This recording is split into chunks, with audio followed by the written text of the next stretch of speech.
শিক্ষার্থী আসসালামু আলাইকুম। আজকে গতির কিছু ব্যতিক্রমী সংজ্ঞা আলোচনা করব। বিষয়গুলো কি, কেন হয়। প্রথমে আসি আমরা তাৎক্ষণিক বেগ কি। অনেক সময় আমরা দেখব এইটা মূল বইতে তেমন ব্যাখ্যা না থাকলেও অনেক গাইডে দেওয়া আছে, প্লাস বিভিন্ন পরীক্ষায় হঠাৎ এটা দিয়ে দেয়। তো তাৎক্ষণিক বেগ বলতে কি বুঝি? কোনো গতিশীল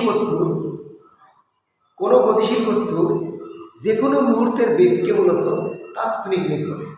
অর্থাৎ একটি বস্তু যদি গতিশীল থাকে তার যে কোনো মুহূর্তের বেগটাই হলো তাৎক্ষণিক বেগ। তাহলে আমরা আবারও বলি, কোনো গতিশীল বস্তুর যে কোনো মুহূর্তের বেগকে তাৎক্ষণিক বেগ বলে। 2 নম্বর, আপেক্ষিক বেগ কি? প্রসঙ্গ কাঠামো সাপেক্ষে বা কোনো স্থির কাঠামো সাপেক্ষে বস্তুর গতিকে আপেক্ষিক গতি বলে। কোনো প্রসঙ্গ কাঠামো সাপেক্ষে বস্তুর গতিকে বলা হয় কি? আপেক্ষিক গতি। অর্থাৎ আপাত দৃষ্টিতে যে গতি দেখি আমরা সেটাই মূলত আপেক্ষিক গতি। একইভাবে আপেক্ষিক স্থিতি আমরা এইটা একরকম করে সংজ্ঞায়িত করব মনে রাখার জন্য। আপেক্ষিক গতি, আপেক্ষিক স্থিতি।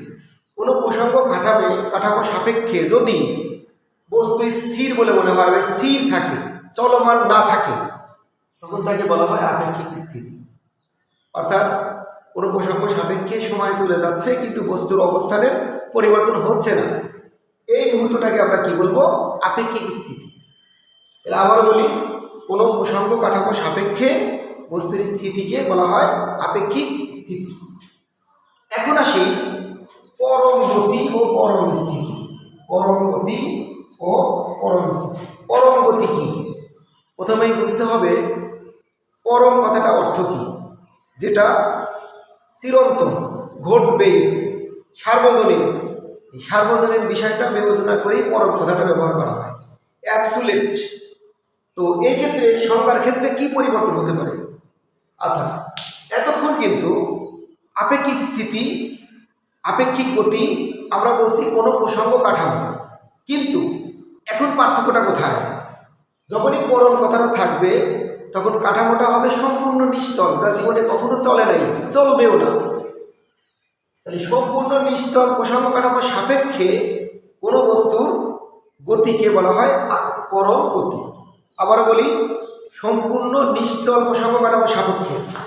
সম্পূর্ণ নিশ্চল কেন? যেটা কখনো চলে নাই। আর এই মহাবিশ্বে সম্পূর্ণ নিশ্চল কোনো কাঠামো পাওয়া সম্ভব না, তাই এটা আপাত দৃষ্টিতে পরম গতি বলে মহাবিশ্বে কিছু নেই, তবে আমরা সংজ্ঞায়িত করতে পারব।